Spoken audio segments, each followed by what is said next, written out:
yako Mwenyezi Mungu. Tumejisalimisha chini ya miguu yako kusikia kutoka kwako asubuhi ya leo. Bwana, tunaalika mbingu zikashuke mahali hapa, ukanene na maisha yetu Bwana. Sisi ambao tumekusanyika hapa ndani Mungu, hata wale wanaotutazama, pia wale wanaotusikiza kutoka sehemu mbalimbali za nchi yetu ya Kenya.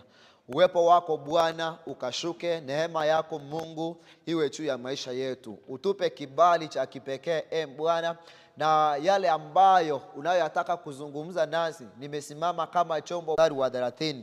Na haya ndiyo maneno ambayo Bwana Mungu anasema. Nitasoma kwa Kiingereza, and this is what the Bible says. I looked for a man among whom will build the walls and stand before me in the gap on behalf of the land, so that I will not have to destroy it, but I found none. Na hili ndilo andiko ambalo Bwana wetu anataka tulizungumzia asubuhi ya leo. Mahali hapa ambapo nimesoma, neno la Bwana linasema ya kwamba Bwana Mungu wakati wa nabii Ezekieli alikuwa anatafuta mtu atakayesimama katika pengo. Yani ni wakati uliokuwa, yani ni wakati Yerusalemu ulikuwa umeharibika, kuta zake zilikuwa zimepomoka, hapakuwa na mtu, wengi walikuwa wamechukuliwa mateka. Kwa hivyo Bwana Mungu akaanza kutafuta mtu atakayesimama katika hiyo nafasi ili akaweze kufanya ule ukuta tena. Bwana alikuwa anatafuta mtu atakayeinuka ili akaweze kusimama, akauchenge ule ukuta tena, akasimame kwa nafasi ile ya Mungu. Mwenyewe Mungu angeshuka, atakayejitolea, ambaye atakayesimama, ambaye atakayechukua nafasi, ambaye atachukua hatua ili akaweze kufanya ule ukuta ukaweze kurudi tena, kwa sababu Yerusalemu pale palikuwa ni mahali pa Mungu, palikuwa ni mahali palikuwa panaheshimika. Kwa hivyo Mungu alikuwa anataka kurejesha ule utukufu wa Yerusalemu tena, yani mara tena. Kwa hivyo Biblia inasema ya kwamba and God looked for a man among them, yani looked for a man among them who will build up the wall, who can stand before the Lord. Ni topiki yangu leo ningependa kuzungumzia ni juu ya Mungu anauliza swali ya kwamba whom shall I send, ya kwamba ni nani nitakaye mtuma. Bwana anauliza hilo swali ya kwamba miongoni mwa hawa watu wengi ni nani yule nitakaye mtuma, ni nani yule atakayeenda kwa niaba ama kwa nafasi yangu. Ni Mungu mwenyewe yale ambayo anataka kuyafanya, lakini anauliza hata kwa kizazi chetu hiki ya kwamba ni nani ambaye atakayesimama aende kwa niaba yangu, ni nani atakayesimama, nani ambaye ana ule moyo wa kutumika. Watu wote walikuwa kwa mambo yao, watu wote walikuwa kwa njia zao. Ndipo Bwana anatuuliza asubuhi ya leo ya kwamba ni nani atakayeenda weza kukupata mahali hapa ili akutumikie. Anapotafuta mtu atakayetuma, anapotafuta mtu atakayesimama katika pengo kwa niaba ya taifa, kwa niaba ya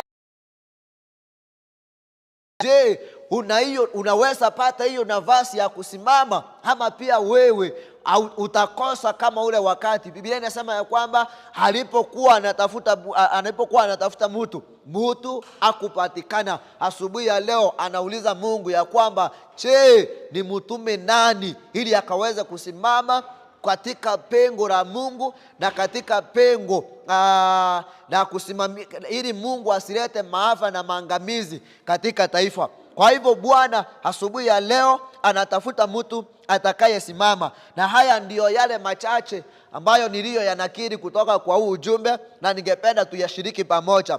Kitu cha kwanza hapa nilipata kukinakiri za kwamba God has his own standards, and ways to do his work. Ya kwamba Mungu ana mikakati na mipango vile anavyofanya kazi yake. Bwana Yesu asifiwe. anapoamua ya kwamba hivi ndivyo nitafanya, hakuna yeyote atakayesimama ili abadilishe yale ambayo Mungu ameyapanga. Akipanga kukue vyema, kunakuwa hivyo. Akipanga kuinua mtu, anainua mtu. Akipanga kubariki mtu, Bwana anabariki mtu. Hakuna lile ambalo linalomzuilia. Yeye ni Mungu, na kwa mipango yake in his own standards, whatever he chooses to do, yeye anafanya kwa sababu yeye ni Mungu. Hapaui kama wanadamu. Yeye angalii kile atakachokitumia, bali kiko available. Kwa hivyo in his own standards, God knows how to do his works. Si ya kwamba hawezi kufanya, anaweza, lakini anatafuta wale ambao watakao simama kwa niaba yake, ili wakafanye kwa ajili yake, ili Bwana Mungu akaweze kuwabariki. Bwana Yesu asifiwe. Kwa hivyo asubuhi ya leo, Bwana ako katika ile harakati ya kutafuta mtu atakayesimama. Tumepata hapa ya kwamba kwa mipango yake mwenyewe, yani kwa njia zake mwenyewe, anajua vile anavyofanya kazi yake. Another thing that we find here is that in every generation, God raises a remnant who will stand in the gap for his purpose to be fulfilled. Tunapata kwamba kwa kila kizazi Bwana Mungu anainua mtu. Kwa kila kizazi, vile siku zinaenda, katika mababu zetu Bwana alinua mtu akapita.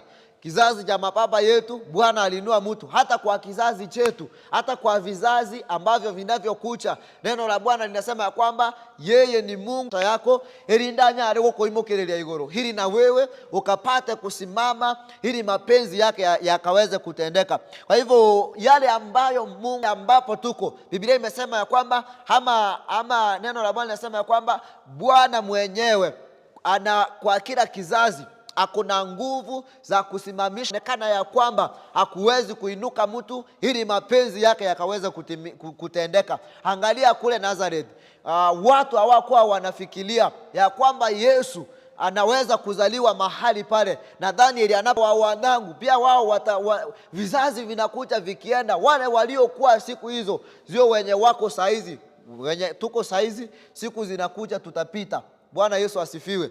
Mapenzi ya Bwana lazima yakatendeke kwa kila kizazi. Bwana anajua vile atakavyoinua mtu. Bwana anajua vile atakavyosimamisha mtu. Kwa hivyo kama Bwana amekuinua, amekuweka katika pengo, simama mahali hapo, choa ya kwamba hapo ndipo Bwana anataka ukae. Fanya kile ambacho unachofanya kwa ajili ya Mungu, na Bwana hawezi akakuacha. Kwa hivyo kwa kila kizazi Bwana anainua mtu, anatafuta mtu yule ako tayari kutumika. Yani yule mtu ako willing ya kwamba Bwana, hili ndilo umesema, I'll go. Ya kwamba Bwana, hili ndilo unalotaka nifanye, mimi niko tayari. Unataka nifunge niombe kwa niaba ya taifa, mimi niko tayari. Yani Bwana unataka nikuimbie, I'm here. Mtu yule ambaye ako na moyo ule wa kumtumikia Bwana. Kwa hivyo asubuhi ya leo ningependa nikutie moyo, mtu wa Mungu ambaye Bwana amechagua, amekuweka katika kazi zake. Haijalishi yale ambayo unayoyaona, haijalishi wale yani jinsi ambavyo watu wanavyokuona, mahali hapo Bwana amekuweka, anajua ya kwamba wewe ndiwe utakayefanya kitu kifanyike mahali hapo. Kama wewe ni muombezi, watu wanaweza kukuona mnyonge. Hata wewe mwenyewe unaweza kujiona ya kwamba mimi ni mnyonge. Unapotazama waombezi wengine, unachidunisha, unasema ya kwamba Bwana anatafuta mtu atakayemtuma. Haleluya. Na huyo mtu acha awe wewe. Omuntu yitigabaye mambi abono. Omonene gagutara kurigerelinga ngongotuma. Monene gakurigelinga ngogotenena. Asengi ncheke golieke giasarekire. Tigonyore libaga liogotenena. Oboyo mbobabalia abanyasaye achorire aseke golieke. Gitaraita onyore libaga kwa mapenzi ya Mwenyezi Mungu. Bwana Yesu asifiwe. Another thing we find here is that God does not call the qualified ones. He uses the available vessels for his purpose to be fulfilled here on earth. Bwana asifiwe. Ya kwamba Bwana Mungu hachagui wala haiti wale ambao wamehitimu. Achawi, haoni, aangalii masomo. Bwana anapoita mtu kumtumikia, aangalii ni ukubwa gani, yani ni aangalii ukubwa wa mtu, aangalii mtu amesoma hadi wapi, aangalii mtu akona pesa ngapi, aangalii mtu akona nyumba ngapi. Anachokitaka ni mtu yule ambaye ako karibu na ako tayari kwa kutumika. Bwana Yesu asifiwe. Kwa hivyo yale ambayo watu wanaangalia wanapotaka kupea mtu kazi, Bwana aangalii. Bora tu amepata mtu ambaye moyo wake umefunjika mbele zake, ambaye moyo wake uko tayari kutumika. Huyo mtu atakama hana qualities zenye watu wanaangalia, Bwana anatumia huyo mtu hivyo ambavyo halivyo. Kwa hivyo Bwana wetu yeye anachokitaka ama yale ambayo anataka no uanchakwa no buyabwa bonyale kwaleka tali koligererio muntu agotumia abantu nabo bakoligererie nchere ngao Nyasaye tali koligererio n'abantu tali tango muntu angekuwa anaangalia kama binadamu angemchagua Musa, kwa maana Moses was a stammerer. Tare go choro muntu tamaiti ko kwana buyanda ko aende kurusha bana ba Israeli aende bosibwa Farao. Angetafuta mtu ambaye amesoma amutume kwa mfalme Farao ili akaweza kuachilia wana wa Israeli. Kwa hivyo anapotafuta watu, Bwana aangalii, anachokitaka ni yale mapenzi ambayo ni yale mapenzi yake ambayo anataka yafanyike. Njia yoyote ile Bwana anatumia yule mtu ambaye ako tayari. So wewe kuwa tayari, hiyo ndio tu ambacho Bwana, hicho tu ndicho Bwana anataka. Omontobe yange tako na kuligererie bi na kya abantu ba okwana ayekabange igorogo to kwa kobe buno gwa Samuel anarara pale wakiwa na heri, anasikia sauti Bwana anamuita, lakini masikio yake yalikuwa yako tu hivi, anaendea heri. Ako tayari kutumika. Bwana Yesu asifiwe. Ningependa kukutia moyo asubuhi ya leo ya kwamba kuwa tayari kutumika na Bwana. Yeye aangalii wale ambao wamehitimu. Akikuchagua tu atakufanya kuhitimu. Ni wangapi aliowaita hawakujua hata kuongea, lakini siku hizi ni watu wakubwa. Ni wangapi aliowaita hawakuwa wanajulikana na watu, siku hizi amewatambulisha kwa watu wengi. Hata wewe Bwana anaweza kukuita akutie mafuta, akuwekee mkono kwa mapenzi yake na kwa kazi yake. Atakutambulisha kwa mataifa. Haleluya. Usijidunishe, usione ya kwamba uwezi. Wewe unaweza, maana mkono wa Bwana uko juu yako. Bwana atafuti wale ambao wanaweza, anatafuta hata wale ambao hawawezi lakini wako na moyo. Anasema ya kwamba hawa ndio nitakao watumia. Kwa hivyo asubuhi ya leo Bwana anapotafuta watu, acha akupate. Moyo wako tu uwe tayari. Anataka tu moyo ili akaweza kukutumia kwa mapenzi yako yani kwa mapenzi yake yeye mwenyewe. Another thing we find here, kitu kingine nilichokipata kwa huu ujumbe ni ya kwamba God cannot force a person to do his work, but he uses the available vessels. Ya kwamba Mungu wetu harasimishi mtu kumtumikia. Hawezi akatafuta kiboko aanza kukutandika kwamba haufanyi hivi vile ninavyotaka ufanye. Bwana harasimishi mtu kumfanyia kazi yake. Ukisikia kufanya, wewe fanya nini? Fanya. Pia ukikataa, ukiona utaki kufanya, wewe wacha. Atainua mtu mwingine ili mapenzi yake yakaweza kutimilika. So Mwenyezi Mungu atumiki na yule mtu ambaye yani yeye harasimishi mtu kufanya kazi. Yesi kama unajua, wakati mwingine nyinyi wengi hapa ni wazazi, hata wale ambao wanatusikiza wengi ni wazazi, muko na watoto. Kuna mtoto wako ya kwamba ni lazima upepe kiboko ndio afanye kazi. Unamurasimisha kabisa, unamunyima hata chakula. Unamwambia leo hauli kwa hii nyumba mpaka ufanye kile, uende kule. So unamurasimisha, unamsukuma, yani mpaka unamuadhibu ili akaweze kufanya kazi. Lakini kwa Mungu ni tofauti. Yeye hanaacha na kurasimisha mtu. Yale ambayo mtu anayotaka kuyafanya, Bwana anakuacha tu unayafanya. Ombi langu asubuhi ya leo ni ya kwamba tuwe tayari. The Bible, yani here we have found that he uses the available and the willing vessels. Hallelujah. Hawa Bwana anatumia vile vyombo ambavyo viko karibu na tayari kwa kutumika. Yeye harasimishi mtu kumfanyia kazi. So it is you to choose to serve or you deny. Na ujue kuna baraka when we serve God. So asubuhi ya leo, Bwana anaposaka mtu, Bwana anapotafuta mtu wa kumtumikia, acha iwe ya kwamba una huo moyo wa kumtumikia Bwana bila kulasimishwa, bila kusukumwa. Bwana Yesu asifiwe. Na utaona baraka za Bwana, utaona neema yake ikiwa juu yako. So God does not force people to serve him. Kitu kingine hapa ambacho nilipata kwa hii ujumbe ni ya kwamba God cannot work here on earth automatically without a person to be used of him. Na kwamba Bwana hawezi akashuka mwenyewe. Ndio ako na nguvu za kushuka akafanye kazi hapa duniani. Ana huo uwezo wa kuacha kiti chake cha enzi ashuke hapa duniani ili akaweza kufanya kazi yake vile ambavyo anavyotaka ifanyike. Lakini Biblia inasema ya kwamba Bwana hawezi shuka hapa chini akaweza kufanya kazi bila mtu yeyote ambaye atakaye, yani Bwana anapotaka kutumika hapa chini, anatafuta mtu ambaye atakaye mtumika. Ndio angeweza kushuka mwenyewe afanye yale mapenzi ambayo anataka kuyafanya, ama lile jambo ambalo analolitaka kulifanya hapa, tuseme hapa Nyamataro katika in our church. Bwana hawezi akashuka mwenyewe akakuja akalitende. He must find somebody hapa mwenye ako willing, mwenye ako ready kwa kutumika, ili Bwana akaweza kutumia huyo mtu ili akaweza kufanya hicho ambacho Bwana alikuwa akuche afanye. Bwana Yesu asifiwe. So he uses somebody.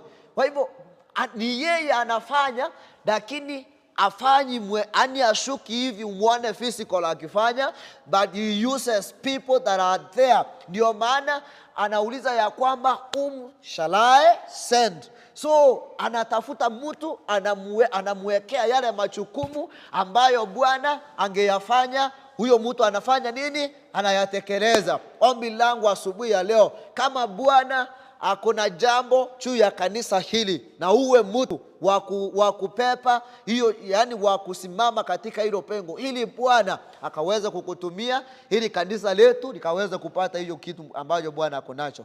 He uses the available vessels.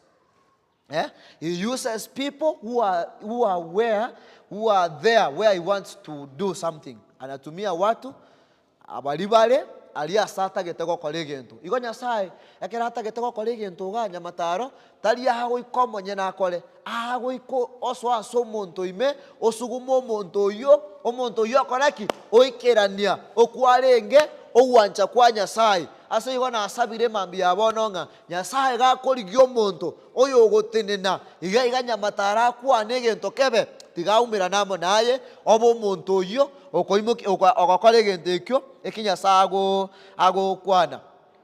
Hallelujah. Another thing that I found here is that God, yani it's through man that God is hosted here on earth. Wacha tusome Psalms 115, Psalms 115 and verse number 16. Psalms 115 verse number 16. This is what the Bible says. The heavens are the Lord's. The heavens are the Lord's heavens, but on earth he has given to the children of man. Bwana Yesu asifiwe. Biblia inasema ya kwamba yani mbinguni ni mahali pa Bwana, ni mahali pa Mungu, lakini hapa duniani ametupea sisi wana, yani ametupea sisi. So sisi ndio ambao tuko na nguvu na mamlaka ya kutawala hapa chini. Bwana Yesu asifiwe. Sisi ndio Bwana ametupea mahali hapa. So we are the ambassadors of the heavens here on earth. Whatever that God wants to do, we are the host.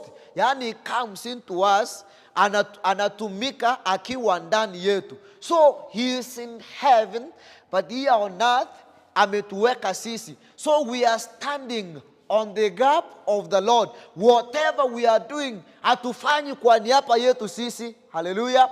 Hatufanyi ili tuonekane. We are hosting the King of Kings, the creator of the heavens. He is in us. So whatever that we are doing, any service that we are offering in the line of service of God, tunatumika ni kwa ajili ya Mungu wetu. So through man, God is hosted here on earth. See, we are the ambassadors. God, so we are the hosts of God here on earth. So God uses us. He is in us. He works within us. So whatever he wants to do, he comes into us, then he exposes it out. So sisi, we are the ambassadors of God. So whatever God wants to do, he does through us. So again, I ask my question, that are you ready to be used of the Lord?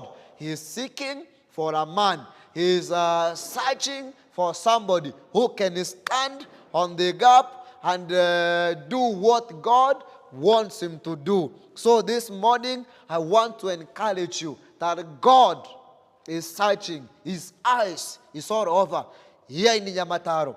Wherever you are watching us from, mahali papote pale ambapo unatusikiza kutoka, the Lord is searching for a person mwenye atasimama so that he can speak kwa hiyo hali ambayo iko hapo, ili neema ya Bwana wetu ikaweze kutosha. Another thing here, we find that God's purpose doesn't come direct, and it does not happen automatically without using a man. Also, hiyo tulisoma. Maybe tusome kitabu cha Isaiah, in the book of Isaiah, chapter number 6, verse number 8 and 7, and number 8 and 9, Isaiah 6. There is something here that God anamwambia Isaiah. He calls Isaiah and he says, this is what the Bible says, verse 8 and 9. The Lord wanted to commission Isaiah, and they called him. He says, and I heard a voice of the Lord saying, whom shall I send, and who will go for us? And I said, here I am, send me. And they said, go and say to these people, keep on hearing, but do not understand. Keep on seeing, but not perceive.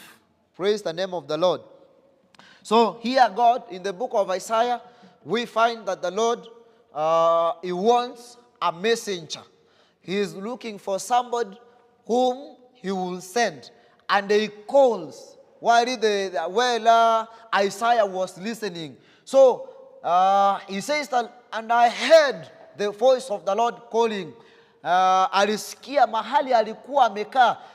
Isaiah anasema ya kwamba akasikia sauti ya Bwana ikisema ya kwamba ni nani yule nitakaye mtuma. So he answers,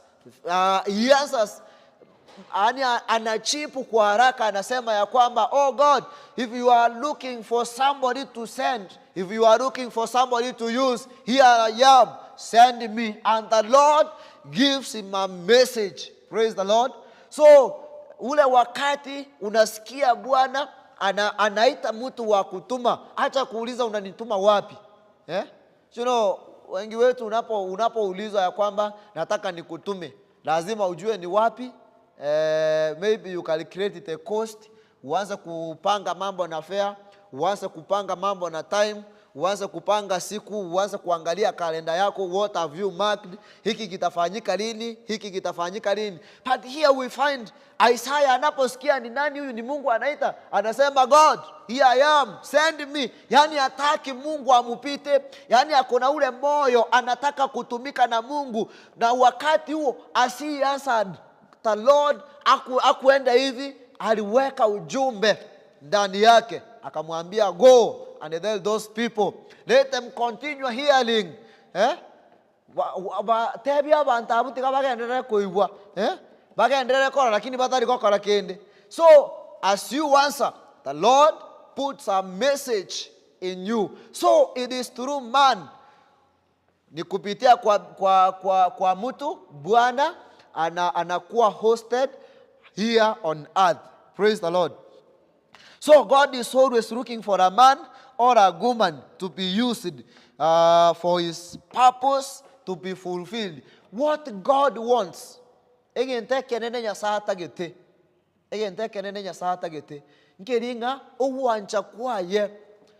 Wose egento keriabe alire ira wochi asege koleke. So erega asiale no kuriginga ingoyo kugikerani. Why don't we answer God? Why don't we answer to God?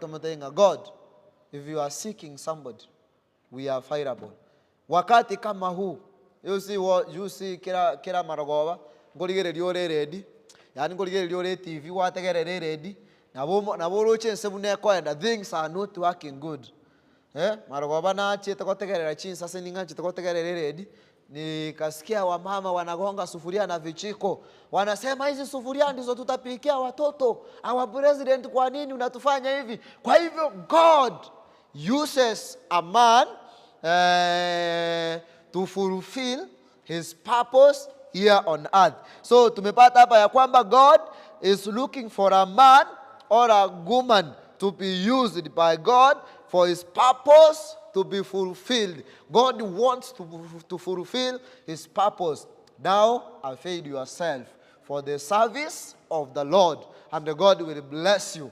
Amen. Kabange gutumika na Nyasaye orore na kiako gokorera maya. Tazama digereria abantu bali bonsi pibe ruete gokorera Nyasaye no moyo bobwezi. Bagatenena, bagatanga ni Nyasaye bagote yango monene nonda. Oligereri na kia magima ba korete. Digere na bali barenge metu emyomo baligo sumbuana no monene asiba korete goji. So omonena ako imokereri gora abantu bekeiri. Barange gutumeka obakorera mangana maya, lakini bali bomirie metupa omonena ako rusio koboko kwa yororo ekwera ntu asoma iguru gaiganga Nyasaye tari kobeterio omonto komutumeka. God does not yani twanyoranga Nyasaye tari kobeterio omonto elinda koreki amutumeke no monto wancha gutumekwa monango na Nyasaye. So God is in the duty of seeking for a man or a woman ambaye atakayesimama ili Bwana akaweza kumtumikia. Nikiwa karibu na kumalizia, another thing that I found here,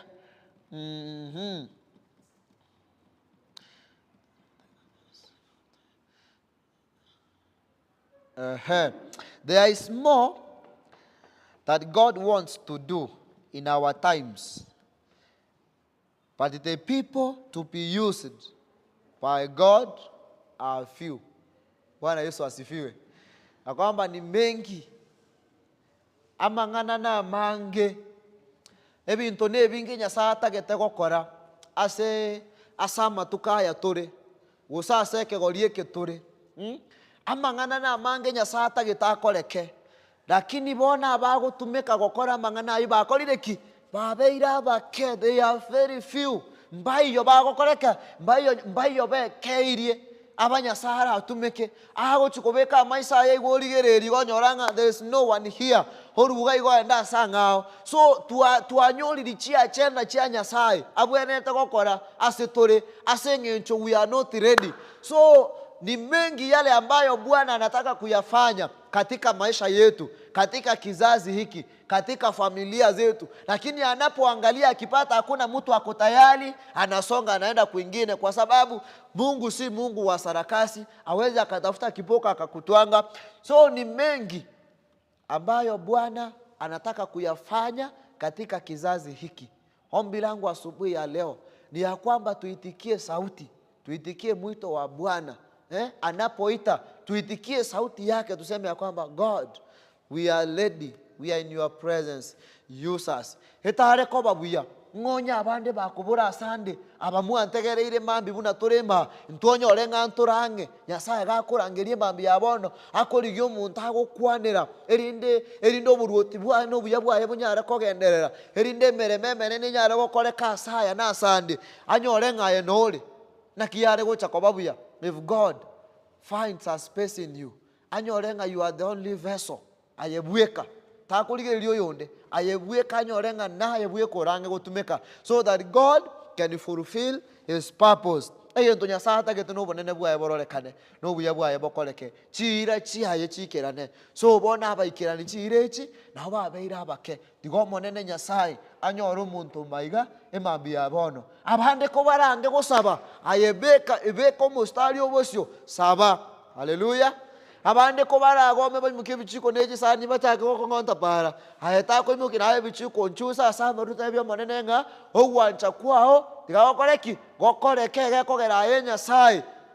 Etwanyora ganga Nyasaye akoligia ekalo twasoma ga verse twasoma bali mwacha maga twasoma kule kitabu ya Ezekiel chapter number 22 verse 30 ilikuwa inasema ya kwamba and I looked for a man among them whom will build up the walls and they stand before me in the gap on behalf of the land, so that I will not destroy it. But I found nobody. So Bwana alikuwa anatafuta mtu ambaye atakayesimama. Wakati huo Bwana alikuwa anataka kuharibu inji, alikuwa anataka kuimaliza kabisa, hakupata mtu. So thank God we have had this message this morning. Tebanga Nyasaye akorigyo monte mambie yagotumeka abore. Tebanga Nyasaye obubembole bogocha asetore botagete gocha Nyasaye arigyo monta agotebingo obubembole bogocha asemore omonta abore tegatobange erinde Nyasaye anyare gukwana mo na intwe. Bwana Yesu asifiwe. In the book of Matthew chapter number 20, chapter number 26 and verse 1 kotirimbo kambaka verse number 16, maybe to some a few verses there. There is a parable here that chapter number 22.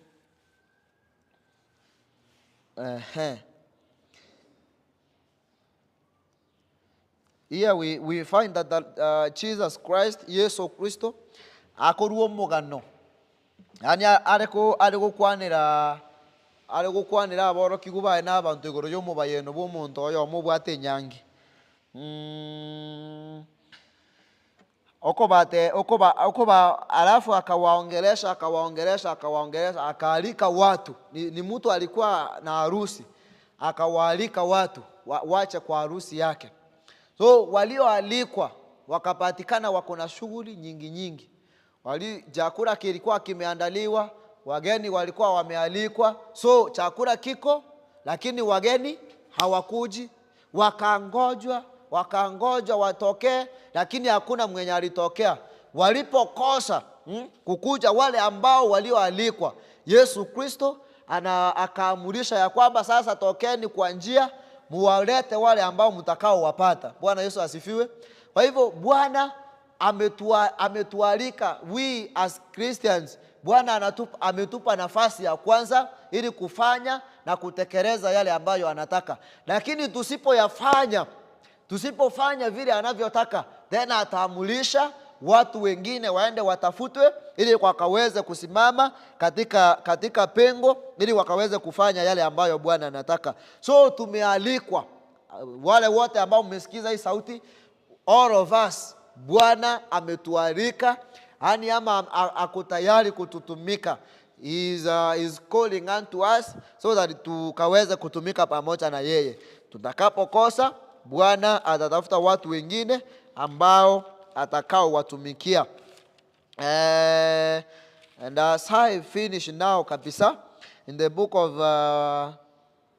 of Isaiah chapter 55, verse number 1 only.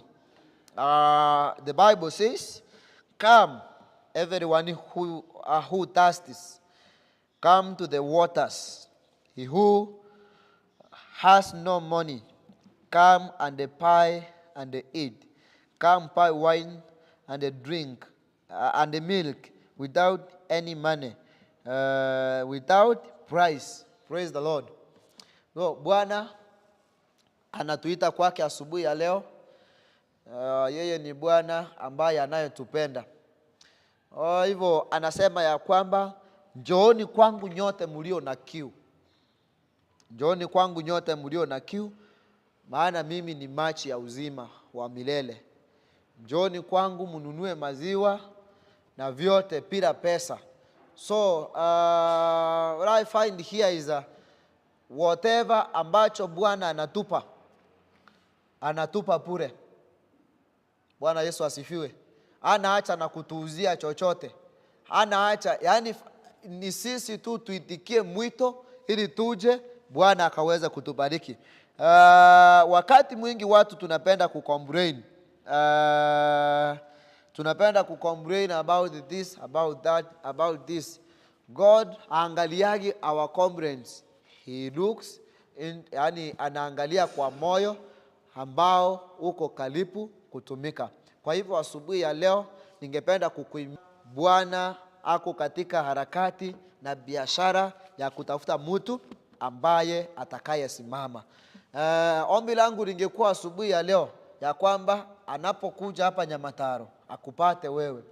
Anapokuja mahali hapo ulipo wewe uliotusikiza anyole ngaye noole. Name, King of Kings, I pray for these women that are here, oh God. Na kwamba Bwana ukawatumie. They are here, they are willing, oh God. Let your word come into their hearts, so King of glory. To vaisako vaitani nyasai, so that your blessings may come unto their lives. Bakwanero monene batume kerindo buyabwa abunyare korolekana. Ayenya sao tali wetani abana bao. Ayenya sao gokora bunuganetie. Ningana ira toteminga nyasai ayatori gochora bari baikeranire kurendo gochora no bari bataraikerana kwa baikirania nayo guikirania abantu kero kende nyasai nabo tugutaka gokora emirimo yao lakini Jehova Shalom tubwate binte binge bigo totango monene bwa banene twasabire ngotoruserie otoikerania senge nchaye nyasai na intuna abana bao erietali ya otigari bakwa senge nchono urasa omonene bwa banene wate bangaye nigore igoro mono nekeruga nitigo kolege ntonya sani gogo ikawaswa asomuntu imoge kora. Make use of us, O King of Kings. Make use of us, O God. Make use of us, O King of Kings. We believe that Jehovah, you have heard our prayer this morning. Use us, O God, so that we can bring your glory here on earth. Use us, O King of Kings, so that we can pray for the peace of our nation. Use us, O King of Kings, so that, Lord, we can pray for the welfare of our families, O King of glory. Haziwezi kuendelea bila sisi. Mungu umetuita, umetupaka mafuta, tutumike kwa utukufu wa jina lako. Jina lako lihimidiwe Bwana, jina lako litukuzwe Mungu, maana hakuna mwingine aliye kama wewe. Wewe ni mwaminifu Bwana. Shop, ningependa ukuje utuombee ili tukamalize ibada hii kwa jina la Bwana.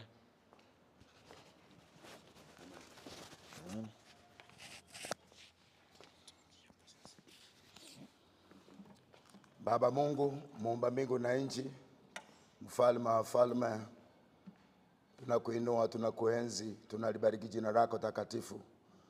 Tunasikia kunyenyekea katika asubuhi ya leo mbele zako.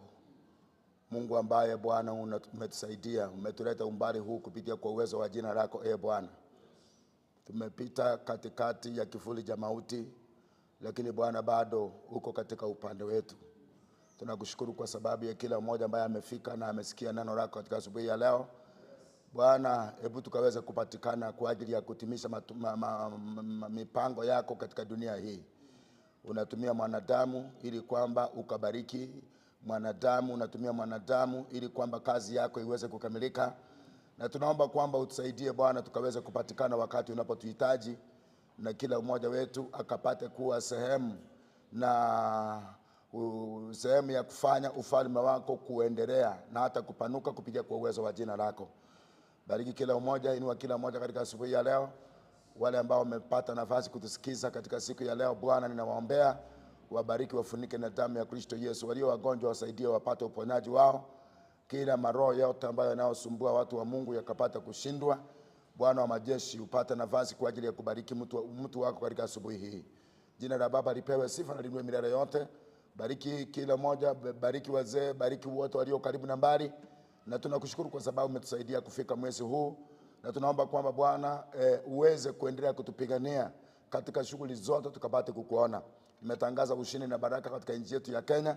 Naombea kila kiongozi ambaye ni sehemu ya uongozi wa nchi yetu ya Kenya. Naomba kwamba Bwana ukapate kubarikisha. Asante kwa sababu wewe ni mwema. Umetuweka katika nchi yetu ya Kenya ndio nyumbani. Na tunaomba kwamba Bwana, Kenya inapokuwa na amani, hata kuhubiri injili inakuwa ni rahisi. Na hivyo ninaomba kwamba ukatusaidie. Kuna viongozi wale ambao ni wahusika. Naomba kwamba Bwana wanapoongoza nchi pamoja na wale ambao wengine Jehova wanasaidiana. Tuomba hata msoso ambayo unaendelea wa maandamano, Jehova Mungu uchukue njia yako. Uweze kufanya mioyo ya watu wako ikarudi chini.